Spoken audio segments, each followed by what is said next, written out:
नमस्कार, मैं दीपक सिंह आप सभी के सामने जौनपुर से उपस्थित हुआ हूं और बहुत ही शुभ दिवस है आज 26 जनवरी गणतंत्र दिवस का। आप सभी को शुभकामनाएं। और उत्तर प्रदेश में एक चुनावी बेला भी चल रही है और किसी भी लोकतंत्र के लिए चुनाव मत अपना एक महत्वपूर्ण स्थान रखता है और इस चुनावी बेला में ऐसे जनप्रतिनिधियों का जाना सदन में आवश्यक है जो अपने क्षेत्र की आवाज़ को उठा सकें। अब जो जनप्रतिनिधि हमारे आपके बीच में इस सदन में गए थे, उन लोगों को या आप लोगों को, जन समुदाय को ये पूछ लेना चाहिए कि आपने हमारे क्षेत्र के विकास के लिए कितने प्रश्न सदन में उठाए हैं।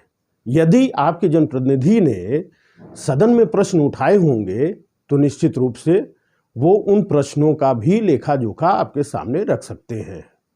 अक्सर देखने में आता है कि जनप्रतिनिधियों जब चुनाव में आते हैं तो एक लंबी लिस्ट, एक फहरिस्त लेके आ जाते हैं कि मैंने ये बनवाया, ये सड़क बनवाया, ये नाली बनवाया, ये पुलिया बनवाया, पुल बनवाया, बहुत तमाम चीज़ें।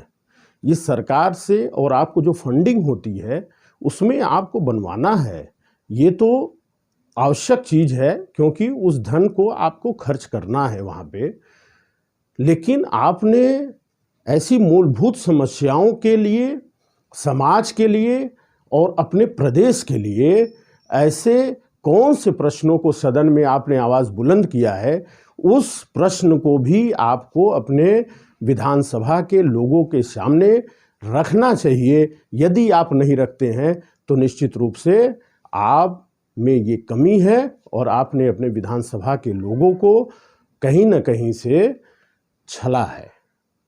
अभी कल से मैं देख रहा था जनपद जौनपुर के लोगों के द्वारा अलग अलग न्यूज़ चैनल्स ने अपने सर्वे कर रखे हैं और कल जौनपुर में एक सर्वे बहुत अपनी आईडी से लोग उसको शेयर किए जा रहे हैं कि वो क्लीन स्वीप दिखा रहे थे किसी दल को और दिखा रहे थे कि 9 में से 7 सीट एक दल प्राप्त करने जा रहा है।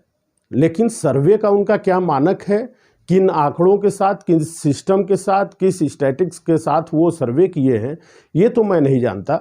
लेकिन इस प्रकार से यदि आप दिखा रहे हैं तो निश्चित रूप से आपको वाकई ग्राउंड लेवल पे सर्वे करना चाहिए। मैं मानता हूं कि केवल जौनपुर ही नहीं, पूरे प्रदेश में ये जो चुनाव होने जा रहा है, ये बहुत बड़ा चुनाव होने जा रहा है और कांटे की टक्कर है। कोई ये नहीं कह सकता कि मैं क्लीन स्वीप करने जा रहा हूं। लेकिन जिस प्रकार से आपने दिखाया इस सर्वे को, वो कहीं से उचित प्रतीत नहीं होता। आपने किसी को 7 दिया है और 2 पे भी टक्कर बताए हैं, लेकिन जो हम लोगों का आकलन है वो कुछ इससे बदला हुआ है। और उसी क्रम में एक चैनल्स ने कल संभावित किसी बड़ी राष्ट्रीय दल के एक संभावित सूची को उन्होंने बता दिया कि सभी को इस प्रकार से टिकट मिल रहा है।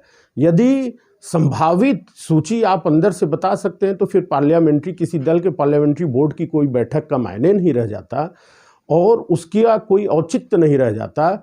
जिस बैठक में लोग अपने अपने विचार रखते हैं, अपने अपने लोगों को तय करते हैं कि किस प्रकार से जाति आंकड़े के हिसाब से कौन मजबूत है, क्या है। यदि वो सूची आपको मिल चुका है महाशय, तो आप उसको संभावित न बताइए। जिस कॉन्फिडेंस के साथ आप अपने चैनल्स पे बता रहे थे, तो ये उचित नहीं होता है। एक भ्रामक प्रचार जो आजकल टीवी चैनल्स पे, मीडिया में चल रहे हैं, अलग अलग चैनल्स के ये रिपोर्ट वो रिपोर्ट, इससे कहीं से दूर है। जनता अपने जनप्रतिनिधियों के चुनाव करने के लिए एकदम सशक्त है, अपने मतदान को बढ़ाने के लिए सशक्त है और बहुत बड़ा उलटफेर देखने को मिल सकता है अलग अलग क्षेत्रों में। कोई नहीं बोल सकता है आज के डेट में कि उत्तर प्रदेश में कौन जा रहा है, किसको वोट मिलने जा रहा है, किसको टिकट मिलने जा रहा है। तो निश्चित रूप से ऐसे विचारों को न रखिए आप लोग। आप लोगों के पास मंच है, माइक है, आपके पास बड़ा पोर्टफोलियो है, प्रोफाइल है, तो ऐसे भ्रामक समाचारों को आप हम लोगों के बीच में न दीजिए तो ज़्यादा अच्छा है। अभी तो बस इतना ही कि अपनी क्षेत्र से अपने उन साथियों को जिता के आप लोग भेजिए जो सदन में जाके ऊंचे आवाज़ में आपकी आवाज़ को रख सकें। धन्यवाद। आज के लिए बस इतना ही। मैं दीपक।